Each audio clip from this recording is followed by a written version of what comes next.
Bon, bah, bonsoir les gens. Voilà.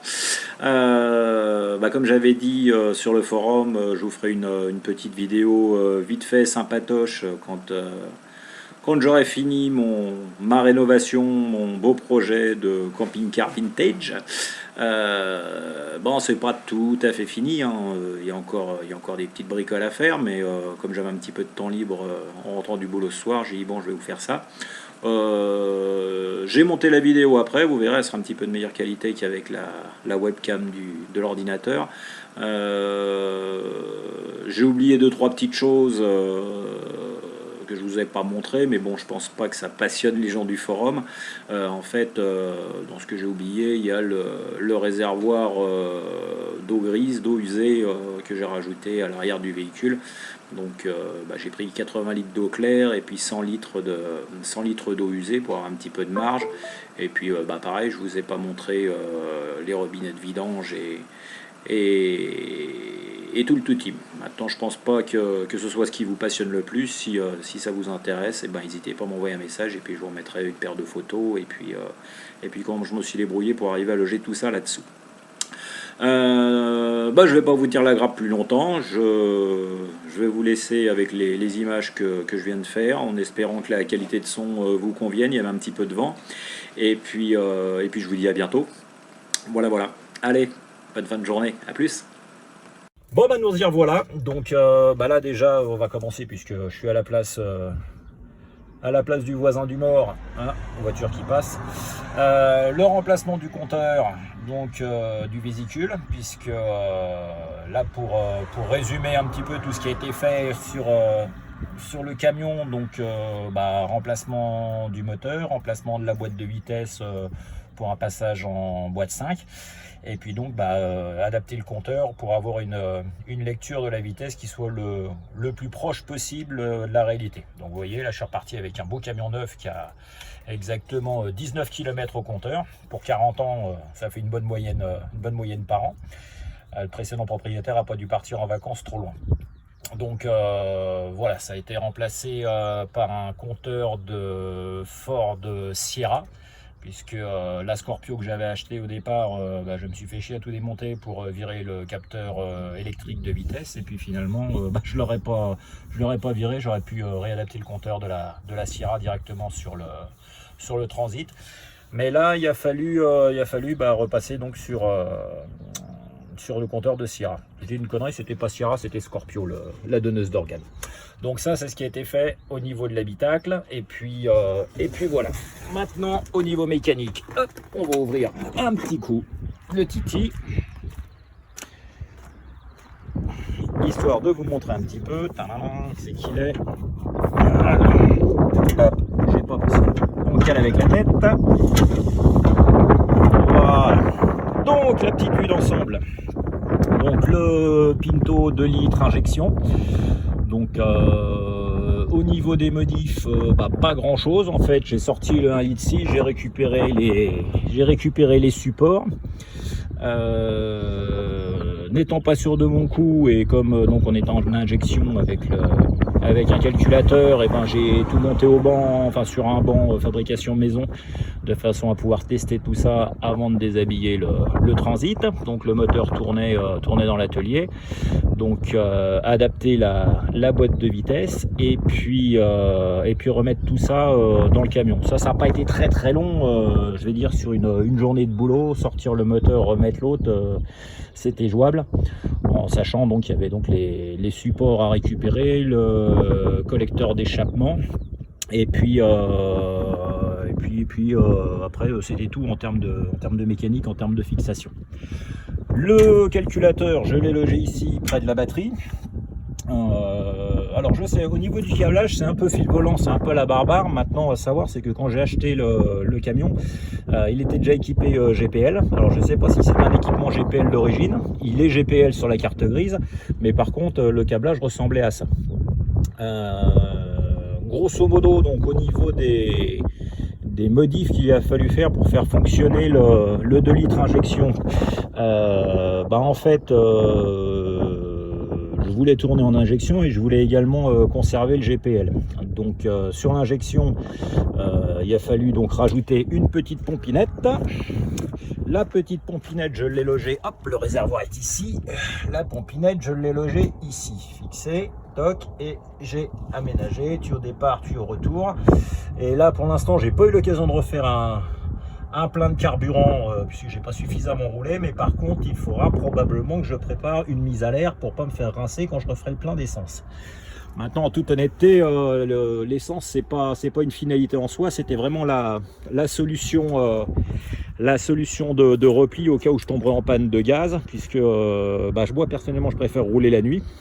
Et c'est vrai que l'inconvénient du GPL, c'est qu'on ne trouve aucune station en automatique 24/24. Donc l'idée de conserver l'essence, ça a été principalement le truc de dire voilà, avec un litre 6, j'avais grosso modo 350 km d'autonomie avec le gaz.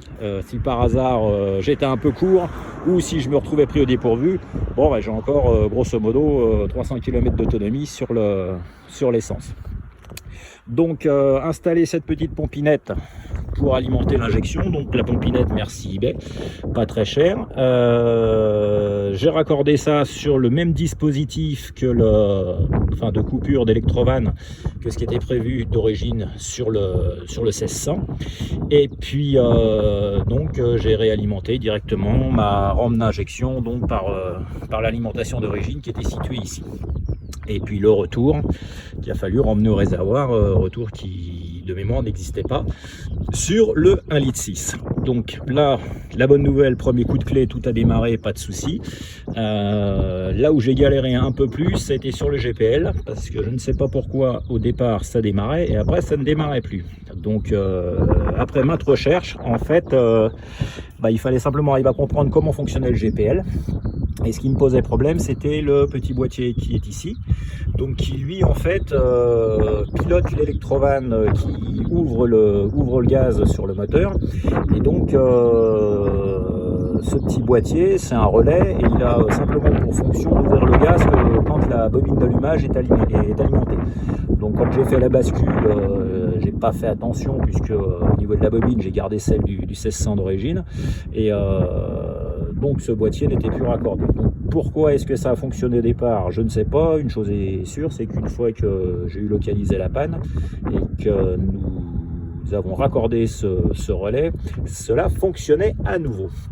Au niveau des modifs, donc après, sur le moteur proprement dit, l'injection c'était pas un problème, donc ça tournait nickel. Le débitmètre était ici, donc j'ai simplement changé l'orientation pour que ce soit un peu plus logeable. Le souci c'est que sur le 1600, le GPL était géré par un diffuseur. C'est-à-dire, alors pour ceux qui ne connaissent pas en fait au niveau du GPL, il y a deux possibilités de montage. Maintenant, sur des moteurs assez anciens comme ça, on avait un diffuseur, c'est-à-dire en fait une pièce en aluminium qui diffuse le gaz directement à l'admission. Donc sur les modèles Carbu, c'est-à-dire en fait cette pièce s'intercale entre le carburateur et le filtre à air. Là ça dépasse un peu mon domaine de compétence, vu que ça fonctionnait pas sans, puisqu'au départ j'avais essayé de raccorder directement le tuyau d'arrivée de gaz donc qui est ici, non ça c'est la flotte, excusez-moi, le tuyau d'arrivée de gaz qui est là, j'avais essayé de le raccorder directement via un piquage dans ce genre là. Sur la durite ça fonctionnait pas, donc j'ai dit il faut que je remette le diffuseur. Et donc en fait ce que j'ai fait, c'est que j'ai fait une petite plaque d'adaptation ici qui m'a permis de manchonner, et le diffuseur est fixé à l'intérieur là, comme ça. Et ensuite j'ai ramené donc mon admission d'air ici, tout le long là, toc toc, et il a fallu remettre un filtre à air puisque celui d'origine était posé sur le moteur. Et dans mon bric-à-brac j'avais une boîte à air de 806.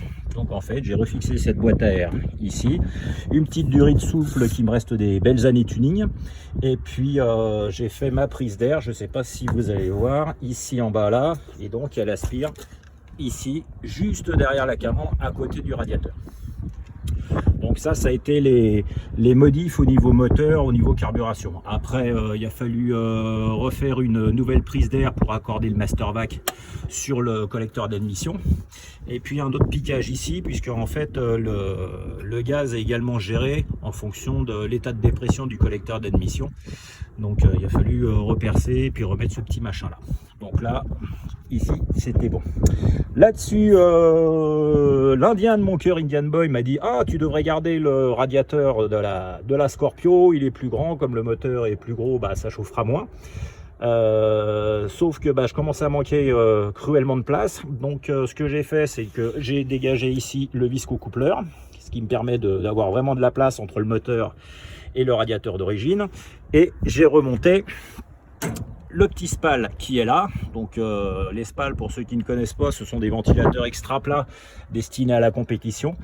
Il y a quelques années, j'avais fait un swap sur ma petite 205 CTI, donc où je suis passé en 2 litres turbo, et c'est le même modèle de ventilateur que j'ai monté pour refroidir le radiateur et l'échangeur d'air. Donc c'est fiable, ça pousse bien, et puis voilà quoi. Autre modif qu'il a été nécessaire de faire, puisque du fait qui dit changement de radiateur ou celui du 1600 avait un bouchon de remplissage, il a fallu rajouter un vase d'expansion et puis vase de remplissage. Donc ce que j'ai fait, bah, j'ai récupéré toujours sur la V806 ce réservoir, et en fait je l'ai intercalé en série avec le circuit de chauffage et placé en point haut, ce qui permet au moteur de se purger plus facilement. Petit souci, c'est que voilà, on m'a donné le conseil de monter le radiateur. Par contre, je me suis rendu compte, c'est que ce radiateur avait une petite fuite. Donc là, pour l'instant, j'ai mis un anti-fuite dedans pour tester, et a priori ça a l'air de faire le jeu. Maintenant, voilà, c'est pas un camion qui est destiné à faire 20 000 km par an. Déjà, quand il aura fait 1000 ou 1500 km dans l'année, ce sera le bout du monde. Vu que je suis artisan, les vacances, on compte pas trop dessus. Donc voilà. Autre chose, puisque donc comme je vous l'avais dit, j'avais installé ce SPAL, bah, il a fallu également rajouter un système de gestion pour la ventilation, pour le refroidissement moteur.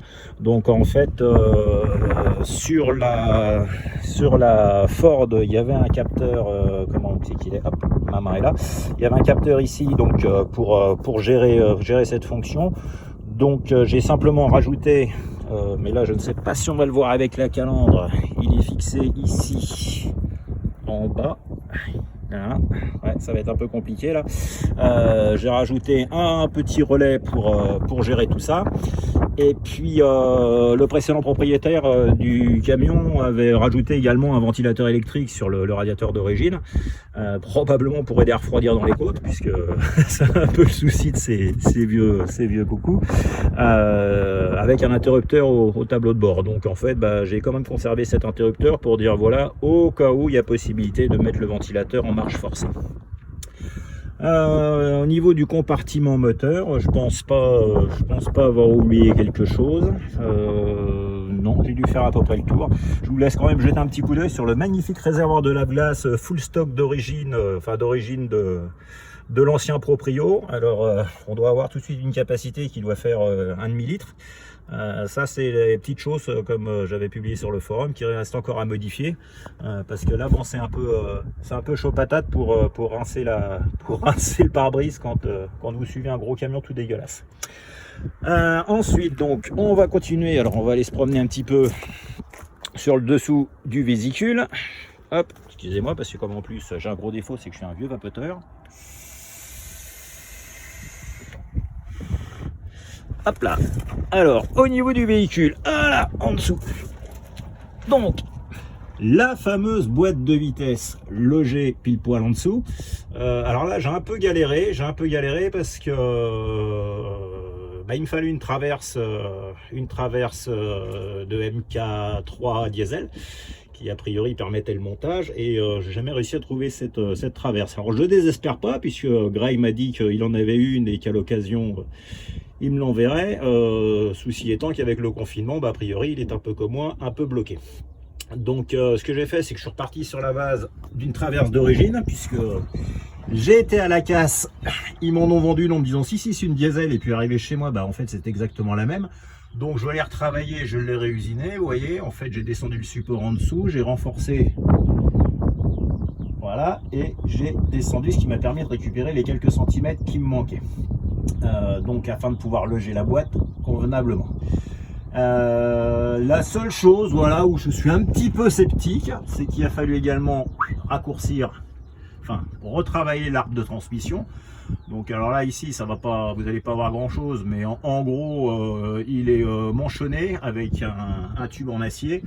Il est donc manchonné à l'intérieur de l'arbre, remanchonné à l'extérieur, et pour plus de sécurité j'ai claveté avec des boulons de 12. Donc j'ai des accès de façon à pas trop déséquilibrer l'arbre. Voilà. Maintenant, en toute honnêteté, bon, je sais que certains vont trouver hardi, oh là là, attention, mais bon, je l'avais fait sur un petit utilitaire il y a quelques années, sur un camion benne, et puis ça n'a jamais bougé. Donc voilà, toujours dans l'idée de se dire, c'est pas un camion qui va faire des milliards de kilomètres, mais l'idée c'est quand même de partir en toute sécurité. Là en dessous, donc l'arbre de transmission. Alors la seule chose où j'ai un petit doute, c'est ici. Je sais pas si vous voyez le jeu qu'il y a entre la sortie de boîte et puis le flector. Honnêtement, j'ai pas fait attention quand j'ai démonté de comment c'était sorti. Par contre, je me suis rendu compte, c'est qu'effectivement cette partie-là glissait en fonction de la hauteur du pont à l'arrière du véhicule. Donc comme je voulais pas que les boulons du flector viennent toucher le cul de la boîte, j'ai préféré mettre un peu plus de jeu. Maintenant ça représente à peu près 1 centimètre qui ressort de la boîte, mais à côté de ça il y en a encore une bonne longueur qui est prise sur les cannelures à l'intérieur, et donc a priori je pense pas que ce soit trop gênant. Vous pourrez voir également ici, hop, le câble d'embrayage. Donc pareil, petite chose qui a été un peu compliquée à démonter, puisque sur ces vieux véhicules là je ne savais pas qu'il y avait un système de réglage pour le câble d'embrayage, et donc évidemment j'ai bien galéré quand j'ai démonté, et surtout quand j'ai remonté. C'est après coup que j'ai dit tiens, ça a l'air de patiner un peu, et puis j'ai vu qu'il y avait un bouton de réglage donc sous le tableau de bord. Donc on a redescendu un peu tout ça, et puis au moins ça ne patine plus et ça fonctionne bien. Voilà. Ensuite, pendant qu'on est en dessous, hop, je vous fais le tour du propriétaire. Les fameux boudins gonflables. Alors ça, c'est une merveille. Donc le premier là, le deuxième là-bas. Attendez, on va essayer de se faire, oui, le zoom. Alors ça, franchement, si vous avez des problèmes de stabilité, je vous recommande les boudins gonflables. C'est une merveille. Donc ça, c'est un kit de base que j'ai acheté sur internet. J'en ai eu pour à peu près 400 €. Donc c'est livré avec donc les deux boudins, le petit compresseur qui pour l'instant est posé sur le tableau de bord, puisqu'il faut que je lui trouve une petite place, et puis il y a une petite modif que je voudrais faire, mais bon, je sais pas si j'aurai le temps avant les vacances, mais on verra bien. Et puis le boîtier ici, donc de gonflage, avec un petit manomètre, une quinzaine de mètres de tuyaux, les raccords, enfin tout ce qu'il faut pour monter ça en place. Le seul regret que je pourrais avoir, c'est qu'effectivement, même si j'ai tiré les tubes jusqu'à l'avant, j'ai qu'un seul gonflage pour les deux côtés. Alors bon, ça gonfle en même temps. J'avais vu sur des forums que certains avaient des doutes sur la stabilité, parce que oui, quand le boudin droit va s'écraser, la pression va augmenter dans le gauche, et puis non, en fait c'est pas le cas, ça reste stable, pour la bonne et simple raison, c'est que vu le diamètre des tubes, sur du balancement, sur du roulis, en fait il n'y a pas une grosse quantité d'air qui pourrait arriver à passer d'un côté à l'autre. Maintenant c'est vrai que j'aurais préféré avoir des gonflages indépendants droite et gauche, de façon à pouvoir m'aider pour la mise à niveau, par exemple quand on est en terrain, qu'on est en statique. Donc pour l'instant c'est comme ça. J'ai testé sur de la petite route un peu défoncée, c'est bien. Par rapport à avant, avant latéral, choses comme ça, je le sens quasiment plus. Donc vraiment un bon investissement. Quoi d'autre? Si, j'ai remplacé mes petits feux de gabarit, parce que j'ai un gros chien avec des grandes dents, et puis quand j'ai laissé le véhicule garé dans la cour, il s'est fait les crocs sur les feux. Donc j'en ai profité pour remplacer donc les deux feux. Je suis repassé sur des feux LED, et puis voilà, bon c'est sympathique, et puis ça m'évitera de remplacer les ampoules. Comme je vous l'avais peut-être dit, ce camping-car, je l'avais acheté à l'arrache au mois de juillet l'année dernière, en prévision de partir en vacances avec mon épouse et mes deux filles.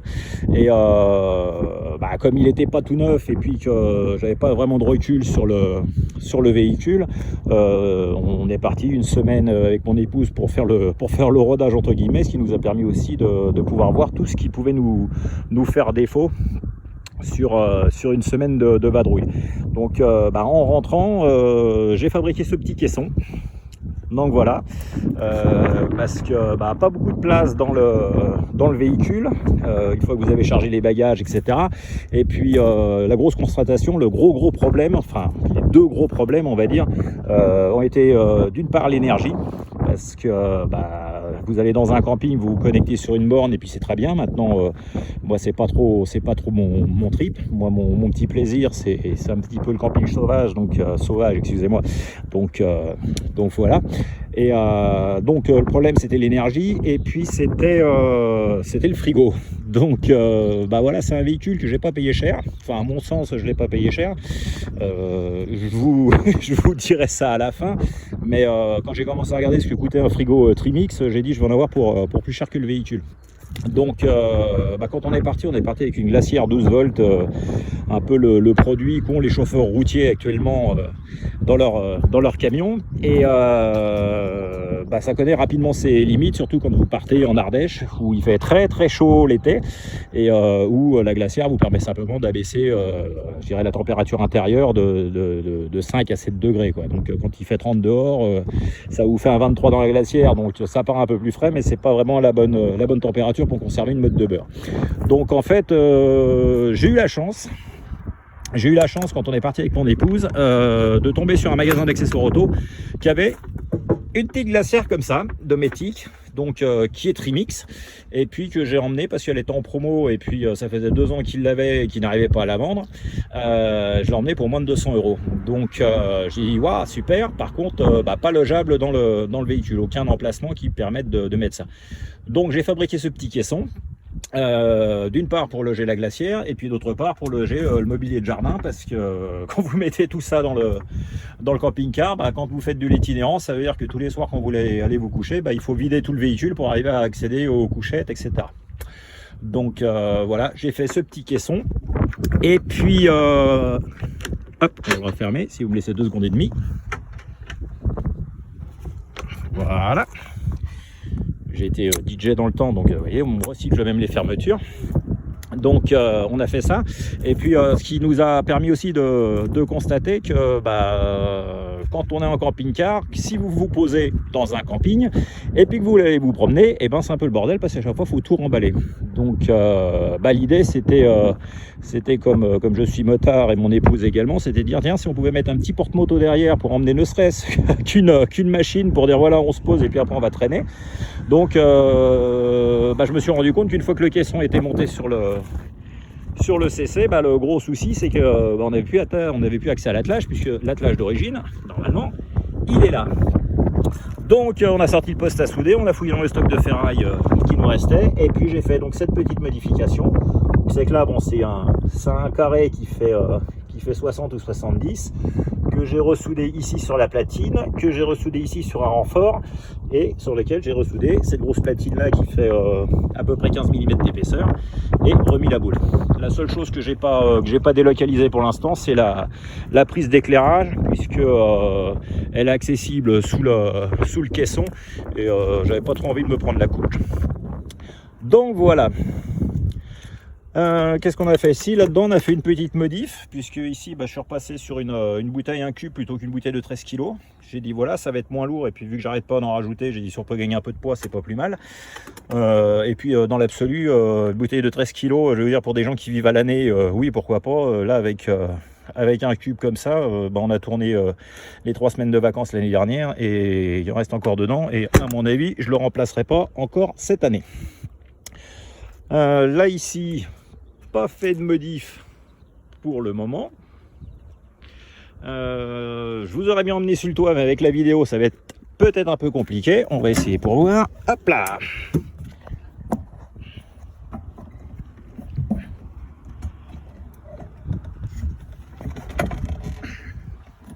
Ah, si ça passe.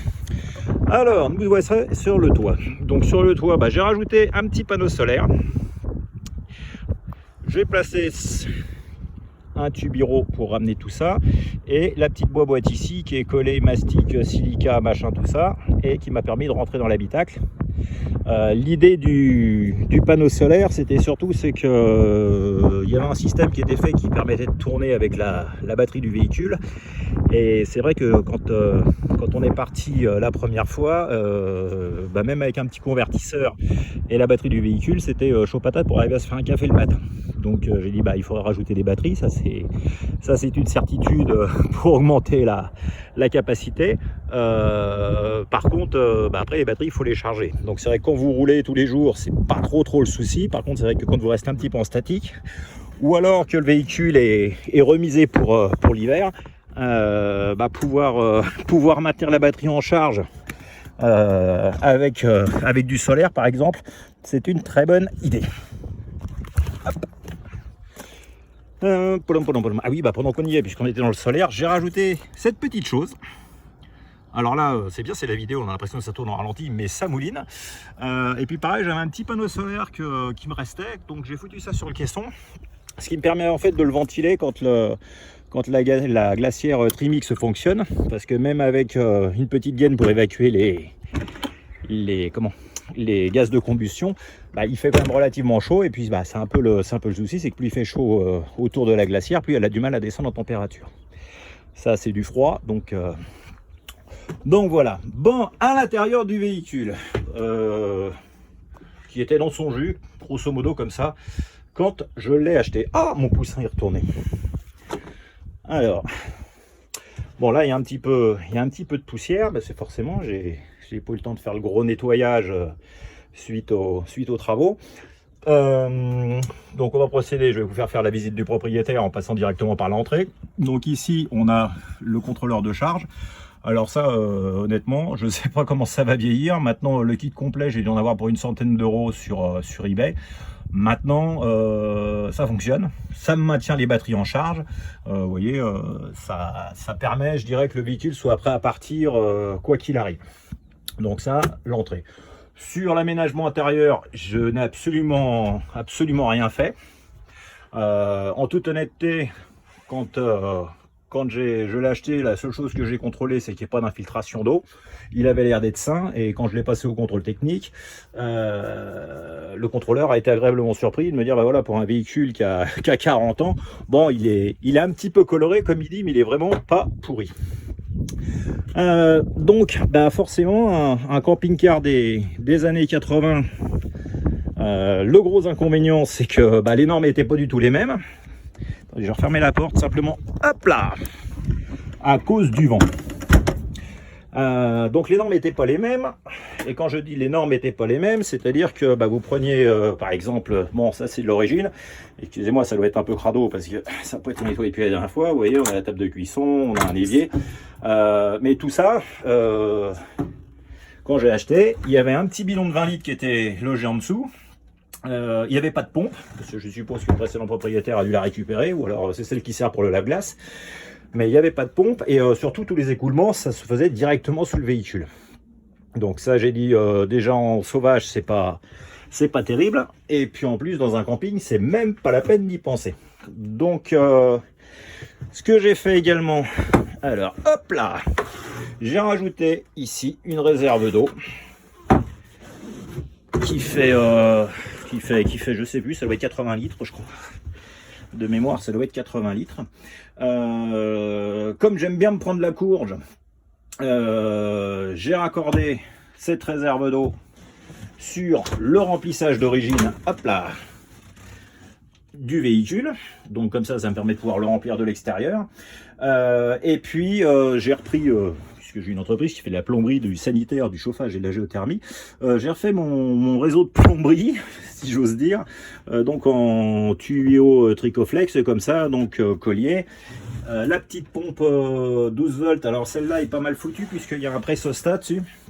C'est-à-dire que plutôt que d'avoir des robicots comme on peut trouver avec des contacts, et quand on ouvre le robinet, ça met en route la pompe, celle-là elle a un maintien de pression. C'est-à-dire que j'ouvre le robinet, dès que la pression chute, la pompe se met en route. Le seul souci, en fait, c'est si vous tombez en panne de flotte avec le réservoir, pensez à mettre un interrupteur de coupure pour pouvoir couper la pompe, sinon elle va tourner à sec. Il n'y avait pas de cabinet de toilette, donc j'ai aménagé un petit cabinet de toilette. Alors là, j'ai fait une grosse erreur de débutant, j'ai mis un beau lavabo, tout ça. J'ai tout repassé à la peinture, à la peinture glycéro pour protéger les murs, etc. Maintenant, si c'était à refaire, j'aurais probablement mis un lavabo plus petit, voire un lavabo escamotable pour pouvoir installer un petit bac à douche. Bon, après, je suis d'un gabarit assez imposant. Je me vois pas trop prendre une douche dans les 60 cm² ici. Mais bon, c'est vrai qu'après, si on est en sauvage, bon, le lavabo, ça va bien 5 minutes. Mais après, ça va rapidement sentir le fennec si on trouve pas quelque chose de plus sérieux. Donc voilà, quoi d'autre? Bon, ici, il devait y avoir un logement qui à l'origine était prévu pour mettre un frigo. Il y avait, puisqu'il y a l'arrivée de gaz, il y a la tôle de protection, les ventilations et puis la plaque extérieure pour raccorder les évacuations de gaz. Quand je l'ai acheté, il y avait un espèce de truc tout dégueulasse, une porte bancale qui avait été mise. Donc là, bon, j'ai refait une petite porte, une étagère à l'arrache. Il me reste encore le verrouillage à mettre, une poignée et puis un petit coup de peinturlure pour que ce soit joli comme tout. Ensuite, attendez, hop, on va retirer les petits coussins de façon à vous montrer ce qui s'y passe de l'autre côté.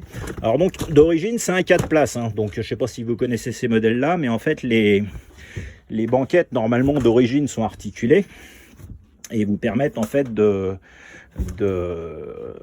les déverrouiller, c'est-à-dire on relève ici, on relève cette partie là en arrière, ici ça se replie et en fait ça vous permet d'avoir 2 sièges dans le sens de la marche. Bon, à l'époque les ceintures de sécurité n'étant pas obligatoires à l'arrière, ça voulait dire qu'en cas de coup de patin vous vous retrouviez placardé le long de la cloison ici. Donc moi j'en avais pas l'utilité, donc en fait je les ai bloqués. J'en ai condamné un, donc celui-ci pour mettre le réservoir d'eau. Et puis de l'autre côté j'ai dit bah je vais faire mon petit local électrique. Alors le local électrique là c'est un petit peu le Dawa, même si ça l'est beaucoup moins. Ah bah voilà, j'ai eu un appel pendant que je tournais la vidéo, donc forcément ça a coupé, bah, je serai obligé de passer ça sur l'ordinateur pour faire une seule grosse vidéo. Donc comme je vous disais, le local technique. Alors quand j'ai eu le véhicule, ça ressemblait un peu à ça. J'ai commencé déjà par virer tout ce qui me paraissait douteux, et puis tout ce qui me posait problème électriquement parlant. C'est-à-dire qu'en fait, on avait un sélecteur ici qui permettait de passer du 12 au 220. Donc j'ai manqué de cramer mon frigo la première fois pour la bonne et simple raison, c'est que ce qui n'était pas précisé, c'est qu'en fait quand vous basculez sur le 220, ça alimentait, sur le 12 volts, excusez-moi, ça alimentait un transformateur, mais qui lui sortait du 12 volts courant alternatif. Donc j'avais voulu rebrancher mon frigo là-dessus, et puis le frigo il a fumé. Donc j'ai supprimé tout ça. J'ai rajouté pour l'instant 2 batteries supplémentaires, donc des batteries auto classiques, hein, puisque j'ai pas trop le budget pour de la batterie déchargelante. Et puis je vais bien voir au niveau autonomie ce que ça peut donner. En sachant, c'est que donc j'avais un onduleur comme ça que j'avais acheté au départ pour le boulot, pour m'en servir occasionnellement, et puis moi je l'avais remonté dans le CC. C'est un truc que j'avais dû payer dans les 150 balles, et il a pas duré très longtemps, puisque il nous a lâché la première semaine où on est parti. Donc là je suis reparti sur ce modèle là qui est un pur sinus, 1200 watts et 2400 watts en crête. L'idée c'est de pouvoir brancher une cafetière le matin et puis c'est tout, quoi. Donc ça va être pas être un gros besoin, mais s'il y a besoin de charger un ordinateur portable, s'il y a un petit peu de matériel électrique pas trop gourmand à brancher, bah, normalement ça devrait faire le joint. Ce que j'avais fait également, c'est que j'avais rajouté ce petit chargeur de batterie qui est un chargeur entrée de gamme premier prix, et lui en fait l'idée c'était dès que j'arrive en statique dans un camping, que je raccorde le véhicule sur le secteur, automatiquement ça me recharge les batteries. Ce qui permet, c'est que si le solaire n'arrive pas à suivre, il n'y a pas de mauvaise surprise. Et puis si on fait un peu les azous avec l'onduleur, pas se retrouver en carafe au moment de repartir avec le véhicule. Donc on a un maintien de charge, qui est permanent.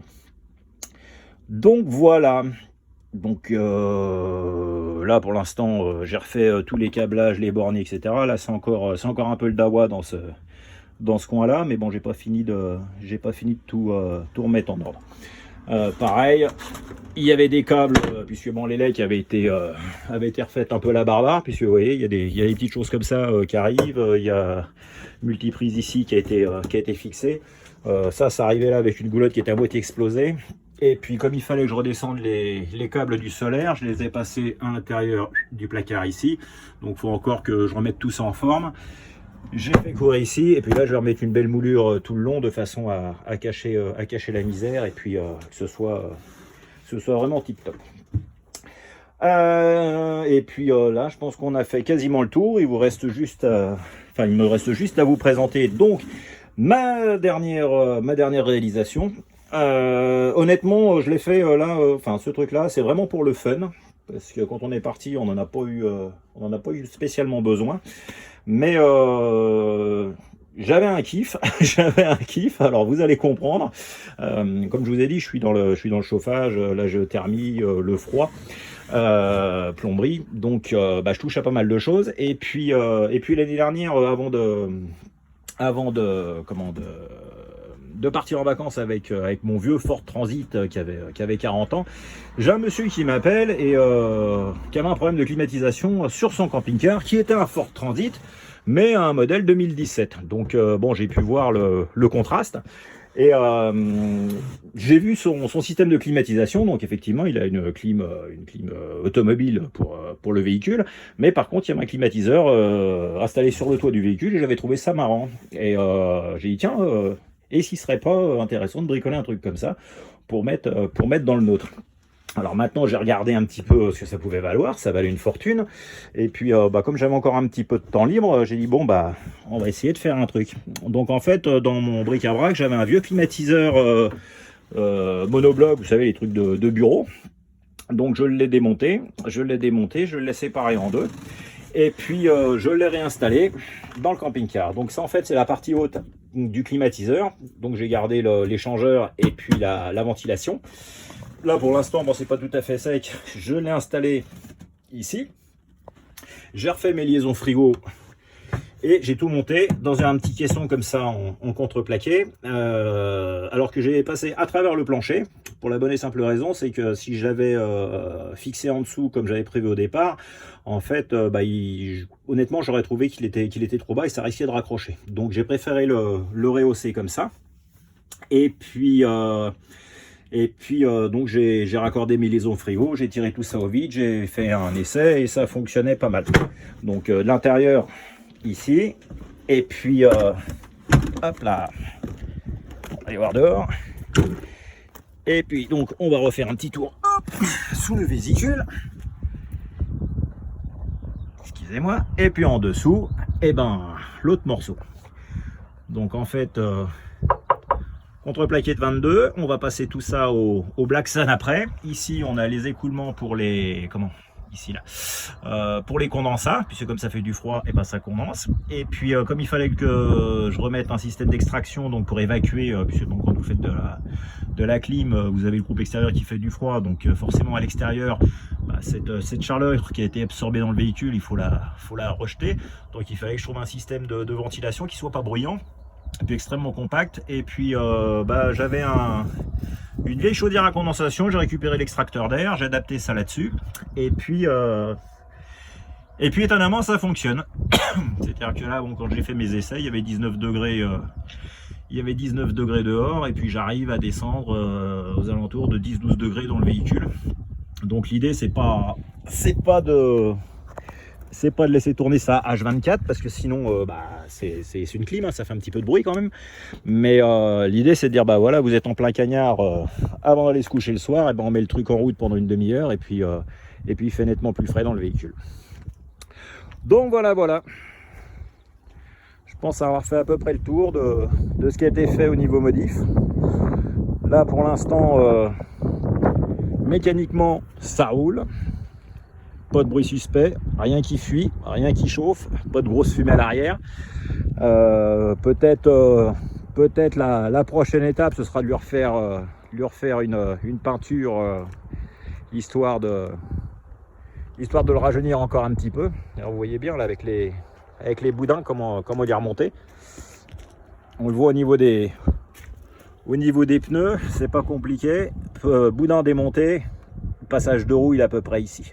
Donc j'ai récupéré facile 10 cm de garde au sol simplement avec les boudins pneumatiques. Voilà.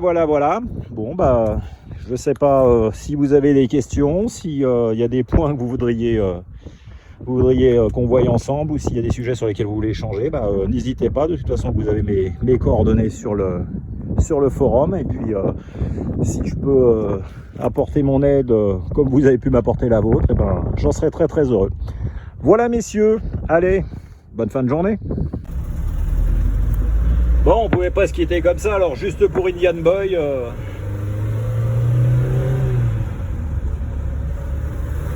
juste pour vous montrer que ça marche pas mal la boîte 5. Alors après pour info, bon, faudrait peut-être que je le ramène chez le mécano quand même, mais le moteur tourne, enfin est plus péchu sur le super que sur le gaz. Mais allez, on est parti.